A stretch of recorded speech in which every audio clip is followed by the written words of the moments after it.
Kia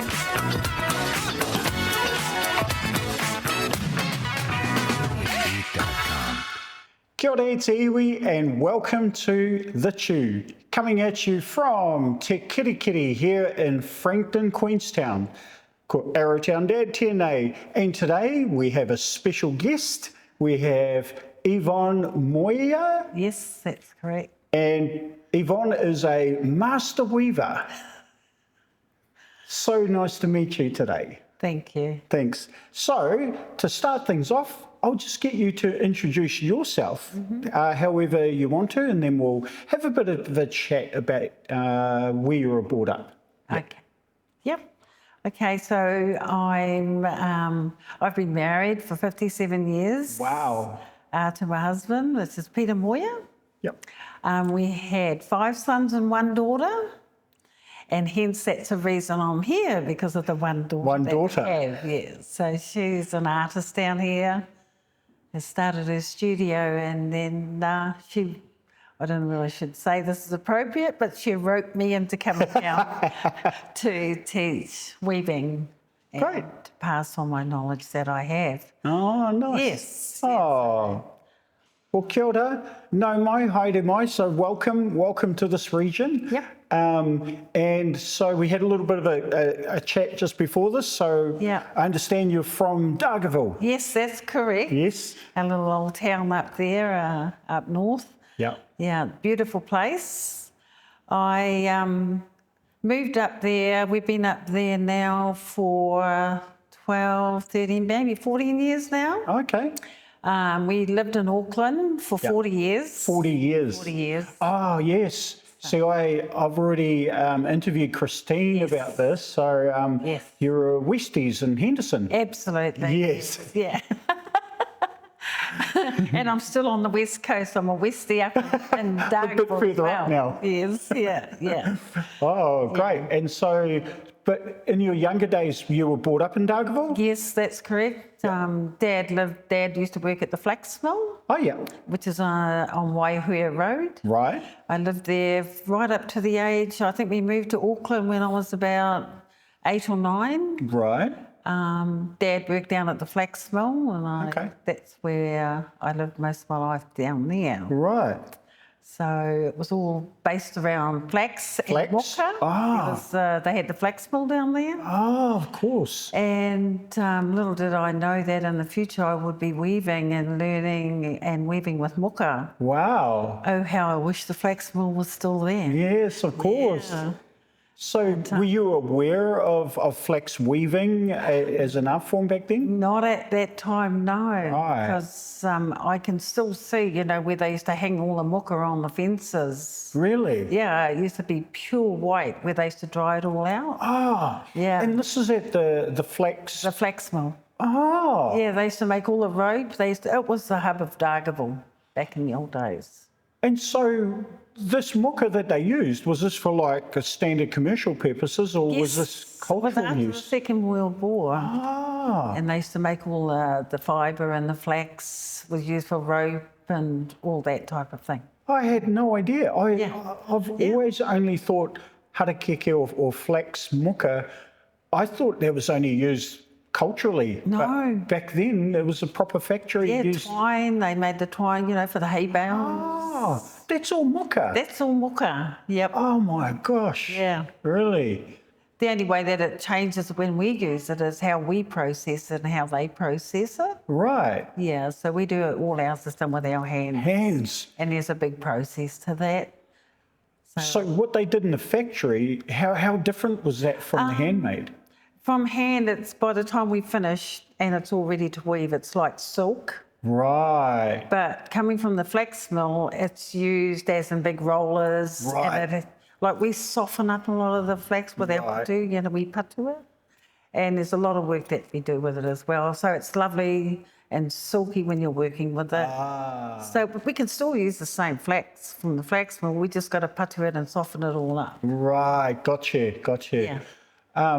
So in your childhood, did you have any siblings as well? Was it just yourself? Yeah, there was actually, when we were living there was only 4 of us. 4? Then we moved to Auckland, we ended up there, so I've got 13 There's 13 of us in my family. 13? Yeah, 13. I've got, yeah. Wow. I've got 12 siblings. Wow. Yeah, so to Dad. And then Mum was married before and she had 4 children to her first husband who was killed overseas in the Second World War. Right. Then met Dad and had 13 of us.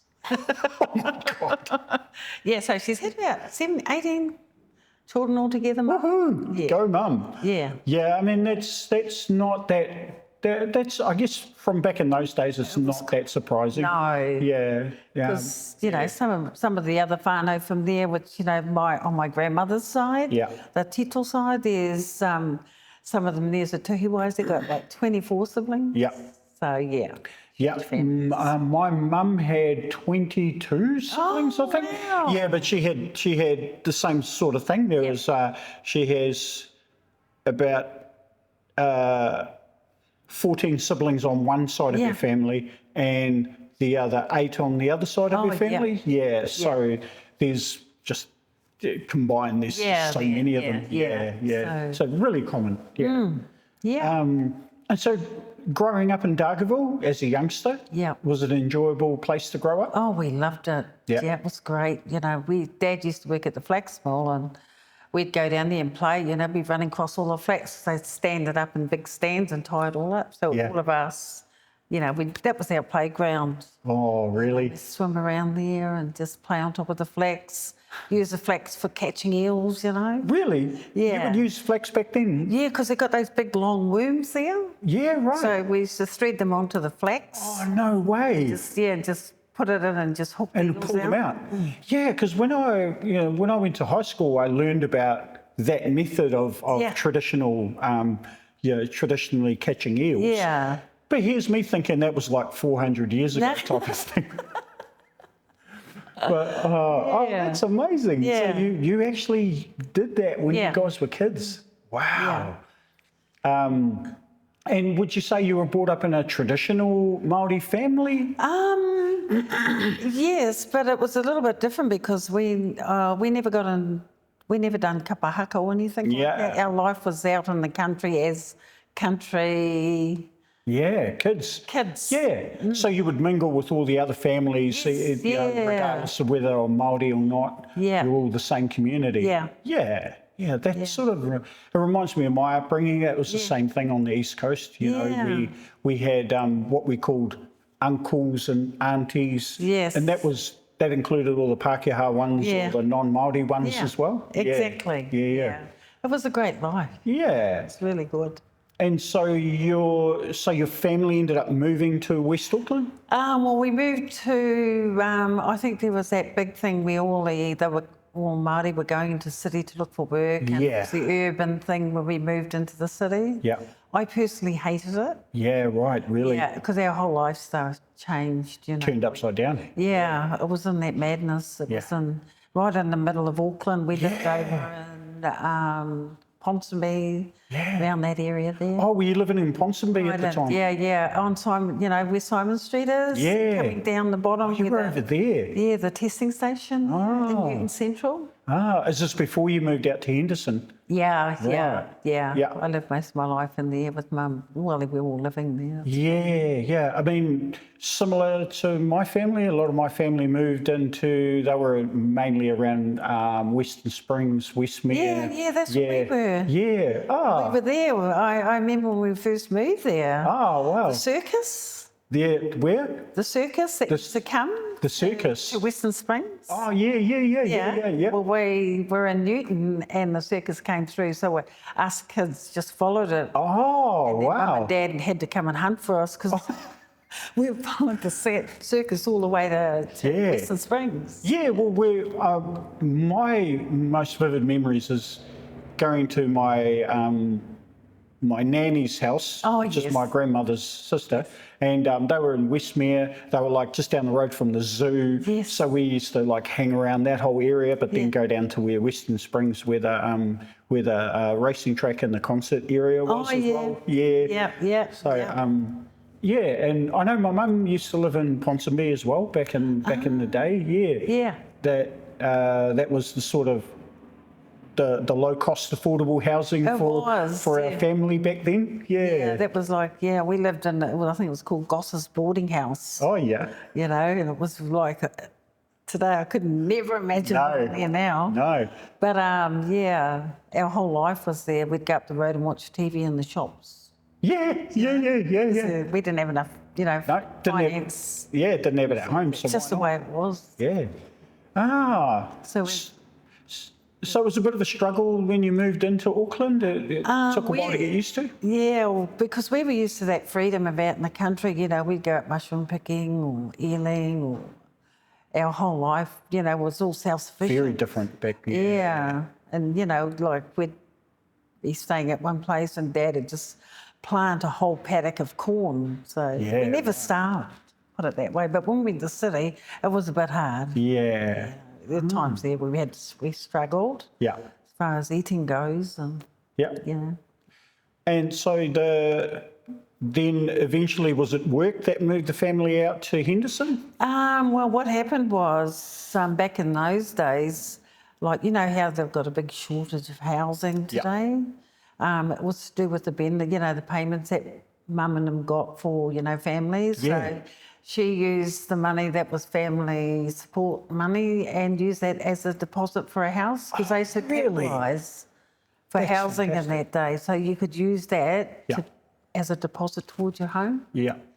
And so, we moved from there to Avondale. Avondale. I love those markets. One of my favourite markets when I was a kid, going out there, eating all the different foods. Oh, right. Yeah. So did you find living out west was a better type of living than in the city, or is it still the same? Well, when we moved from, when I, as I got older, and then I married, then we moved from Avondale, and me and my husband, we built our home in out West Auckland. Oh, so nice. out in Henderson, Glen Eden, he was from there. So hence that's why we moved to West Auckland. Oh, right. Yeah, and we had our children there. Yeah. Married. And so life out in West Auckland was a good life, raising kids? Yeah, all of our kids, we were very sports orientated. Yeah. So we had our 5 sons were playing leg and our daughter was playing netball. I was coaching. Yeah. I used to coach netball. I coached that for about 13 years. Wow. So I did from juniors right up to seniors. Loved it. Wow, nice one. So, and then our 5 sons, they played for the Glenora Rugby League Club. Yeah, I remember the Glenora Rugby League Club. Yeah, they were in the open age restricted. So we had our 5 sons as it went through the years. Yes. 5 in the open age restricted teams. Really? And then Chrissy, our daughter, she was a New Zealand rep for rugby league. She didn't tell me that. Oh, didn't she? Yeah, I interviewed her. Well, she said she played, but she didn't say anything about being a New Zealand rep. Yeah, she gave her 5 brothers heaps too. They were sitting in the lounge when she went for the trials for the Auckland side. Yeah. And she got home later on in the evening, and because our front doors flew open, and she just threw her shirt through the door at her 5 brothers. Ah, nice. I can still see that today. Yeah. Did the brothers make any rep teams, or were they happy just playing? They were, some of them made top side, but they loved the sport for what it was. It wasn't a family thing. Yeah, they just loved playing. Yeah. League as a sport, not as a competitive thing. Yeah. So most of them, our older boys played for the club for 30 years. Wow, we really? had right down to 30 years. My husband played for them. He was with them, I don't know. He was there since the old days, just years and years, and that's how we got involved in there. And it was so good because it kept the kids stable having that sport. Yeah. So, we used to go out in the mornings. He'd go in one direction, me in the other. Because we had all the kids, we had to take the sports. So our whole weekend was sports. Oh, right, of course. Yeah. That's amazing. I still have some friends who their whole weekends are dedicated to taking their children out to sports or to extracurricular activities. And real testament to being a parent when you do that. Yeah, we loved it. Yeah. It was just, our whole weekend was just gone. Yeah, it was gone. Before we even knew it, Then Monday back at work. But yeah, so Oh, and so how did you end up moving into this world of Raranga weaving? so that happened when I was living in Auckland, and my niece, we used to come back for our marae meetings Yeah. at our, which is, you know, Tangi Back in Tororia. Dargaville? Yeah, over, you know, Tangi Tororia marae, over Tangi between Dargaville and Whangarei. Oh, over there. Yeah, right. Yeah, that's our marae there. That's a tito marae over there. Ah, So we did a lot of journeys back because I was the fundraising person to raise all the money for our marae. yeah.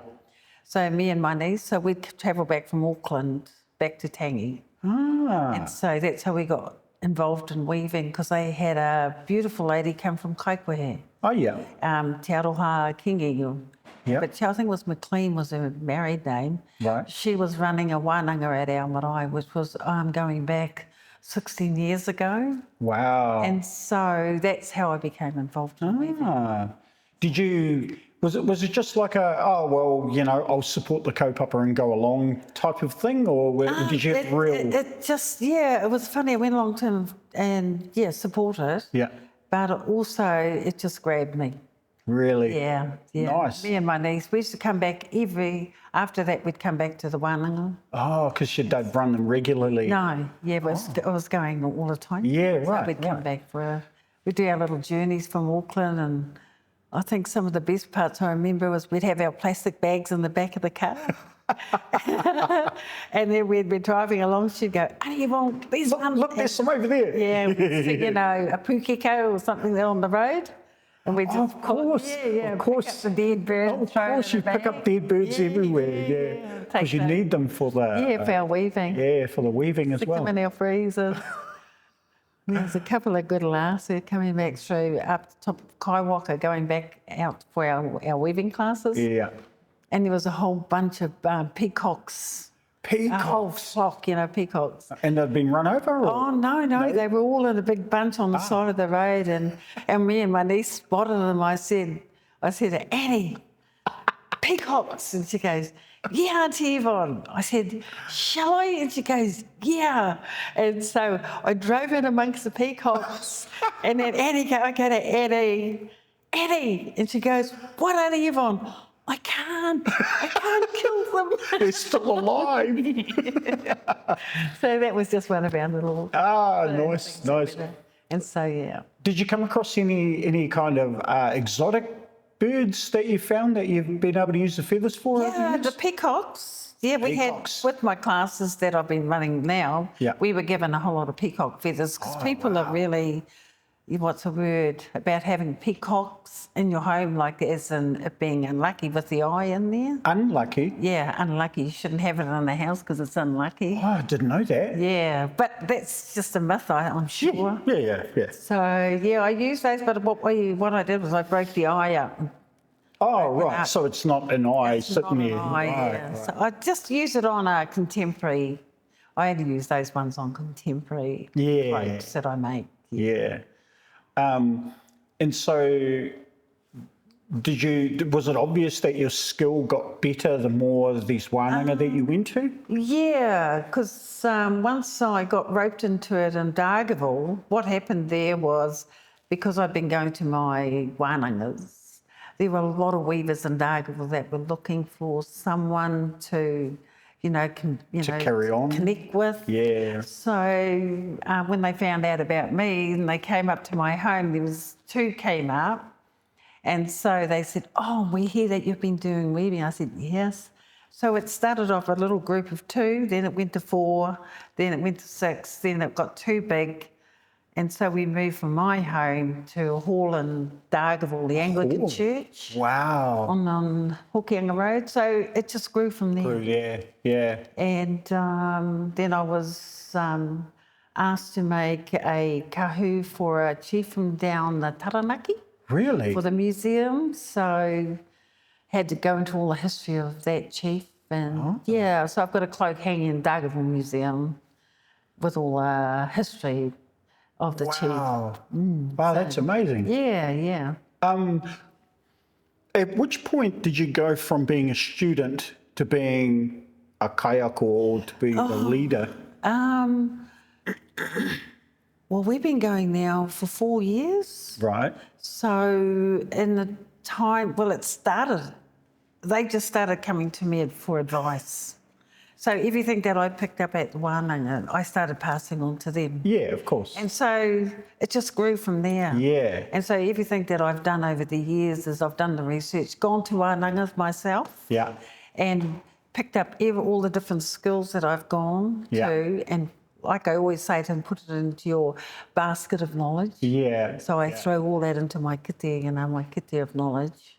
And that's where I've just grown from there. Yeah. So would you call yourself the leader of your group now? I get really, I just sort of, That's a yes, I think. I'm sort of, I'm really a humble person. Yeah, no, I understand. Yeah. Totally understand. And we, us Māori, we tend to live by the kumara sort of proverb, where we're not allowed to talk about how sweet we are. It's really hard. It's hard. I still find it hard. Yeah. Well, I'm here to celebrate who you are and your abilities. So it's awesome to have you here to have a little chat about your life and your times. So, do you the weaving that you do now, is it for particular purpose? Do you weave for particular purposes, practical purposes, or for exhibition purposes? I do a lot of for people that have asked me, like when they've got little babies. Yeah. I've done a couple of those for the museums, the other one. Yeah. But mainly it's for me and growing what I know, for growing my knowledge that has grown over the years since I've been doing it. Yeah. So I do a lot of research. Yeah. Lots and lots of research.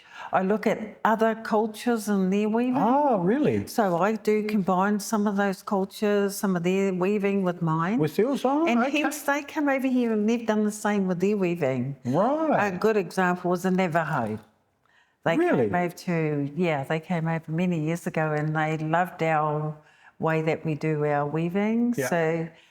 So when I looked at them and I see their weaving, it is just about everyone's so similar. Really? The only difference is our kaupapa and their kaupapa, what they put on their, their patterns and what we put in. And their wairua is exactly the same as ours when they do their cloaks, their blankets, and it's exactly the same. So, do they approach their weaving similar to us from a very, very cultural perspective and hold on to traditional forms of weaving? They still hold on to their traditional forms, but they adapted some of ours. Really? Yeah, it was so interesting. That was all the homework.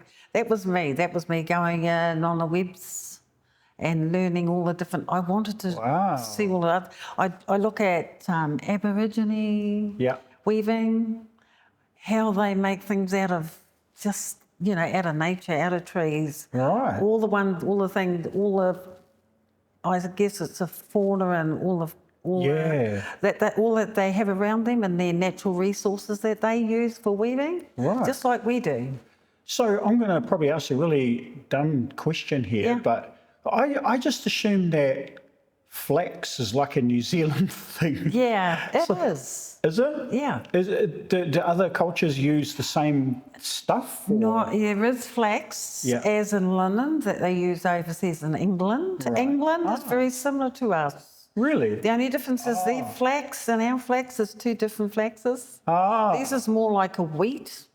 And ours is like what we have now here, Harakeke, and we call it kōrari up north, but kōrari, but down, all different dialects. Yeah, of course. But, Do these other cultures, if they have this flax, do they use the muka the way that we use the muka, or?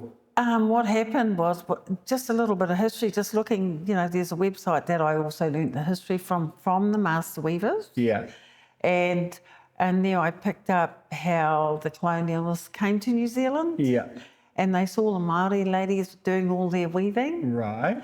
And so when they brought their flax over here, that was from England. Yeah. It didn't take it. It just wasn't suitable our weather and that. Right. So they noticed that all our Māori ladies were doing their weaving with our flax that we had here. Ah. And so they contracted them many years ago to do all their linen.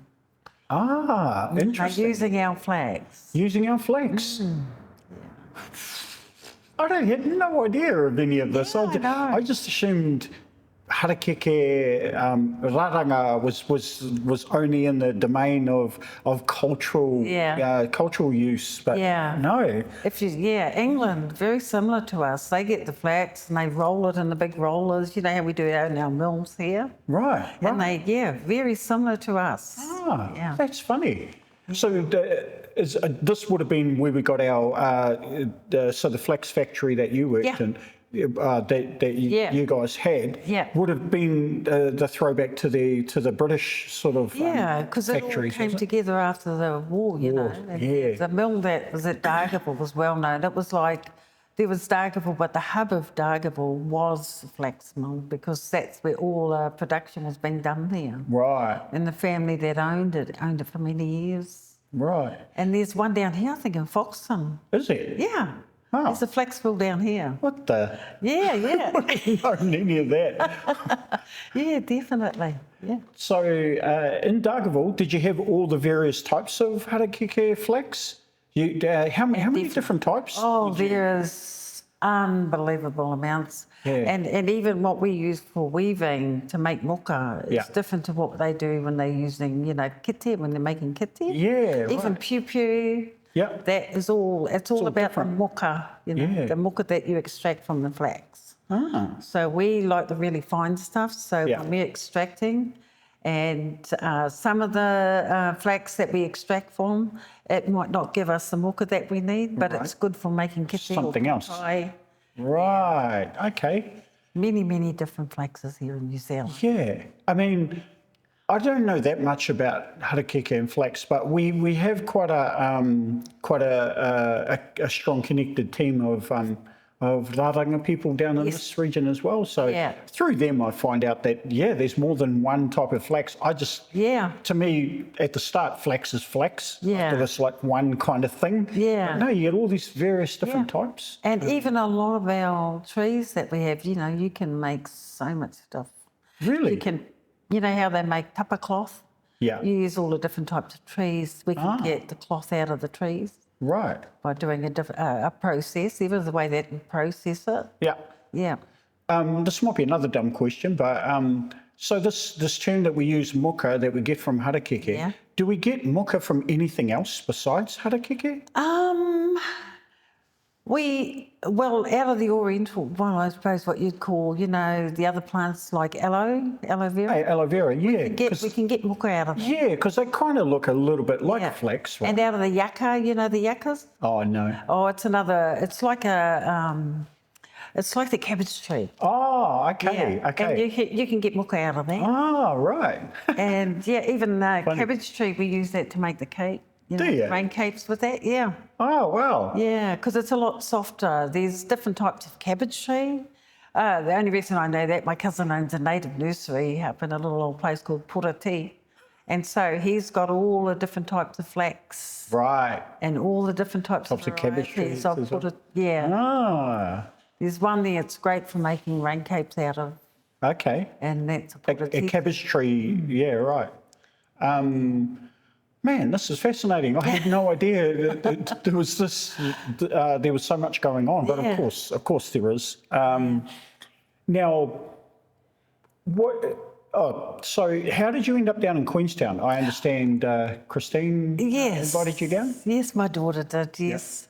Yep. What happened was when she decided, with her art that she does in her art form, I actually taught a lot of my granddaughters how to weave. Ah, right. So Ebony, our daughter that's living down here, she does all the weaving side. Right. And so that's how I got brought down was Chrissy brought me down because of here. Yeah, I know. It's beautiful. It's amazing, isn't it? Have here. Yeah. I am so envious. Yeah. This place is so I go home and tell all my weavers about it, you know, and they said, but they're all up there, you know. A lot of them travel around, some come down. Yeah. And then, I didn't realise how many whānau were down this way. Yeah.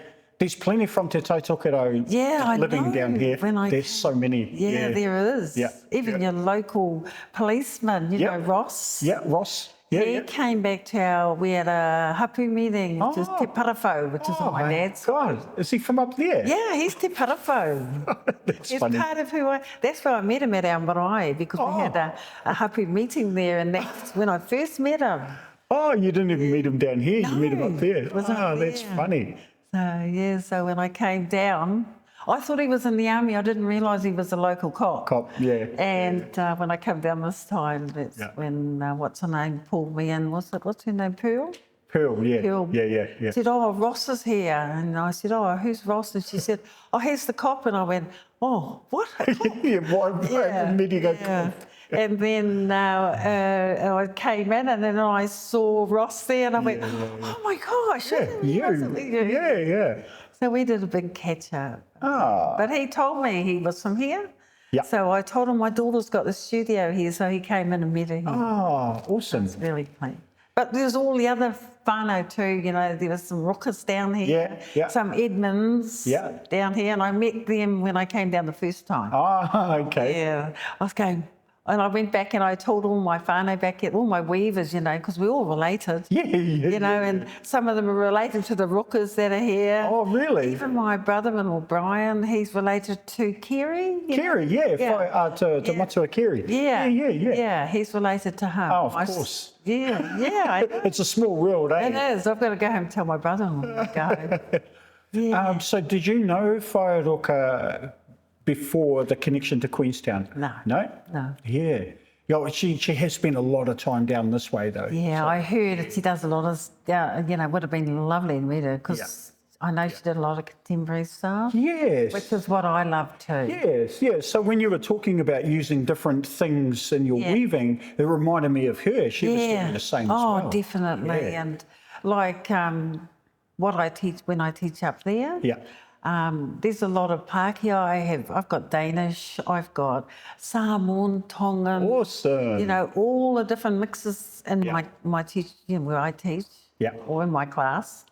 And some of our, little Bowery weavers get a bit, who are these people coming in here?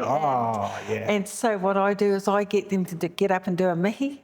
And tell them why they're coming to the weaving. And it blows their lights out, because they don't realise that they've got mokos. That they know stuff. Māori. Yes. So that's their whole purpose, is to make a cloak for their mokopuna. Of course. A 21st, a Danish one, it was 21st. So you came down for because Chrissy asked you to come down.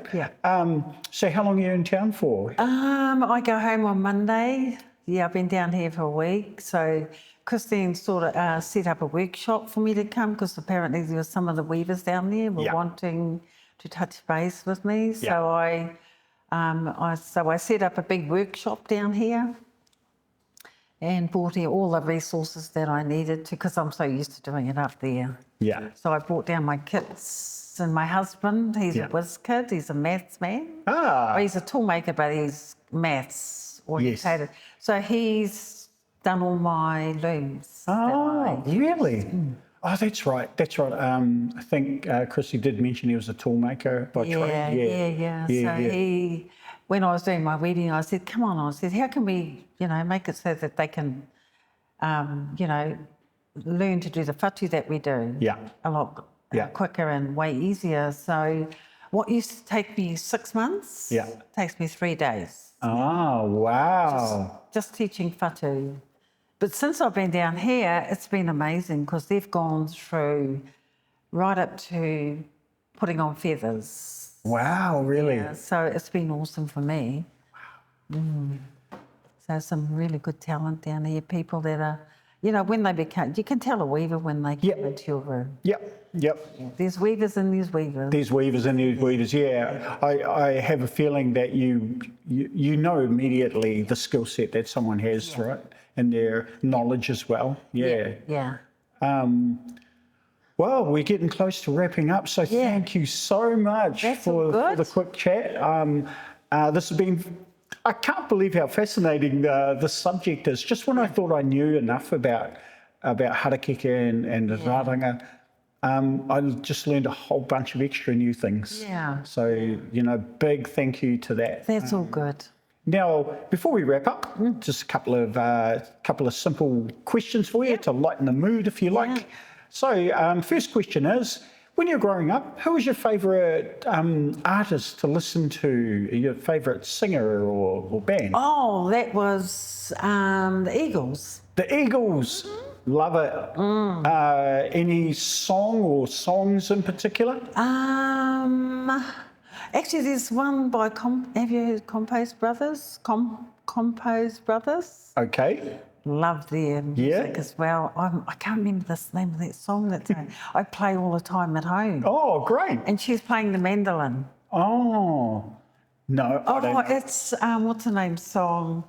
The Moon, Neil Young's song. Neil Young. Oh, yeah. What is it called? Heart of Gold? No. No, it's to do with Harvest Moon. Harvest Moon. There you go. Harvest Moon by Neil Young. Neil Young's version? Or No, Compose Brothers. Compose Brothers version. And they've got a girl in there playing the mandolin. That's my favourite. Oh, I'm going to have to listen to that. Yeah, I'll tell you, it's really awesome. Oh, cool. And last question. If you could have dinner with any person from any time, who would that be?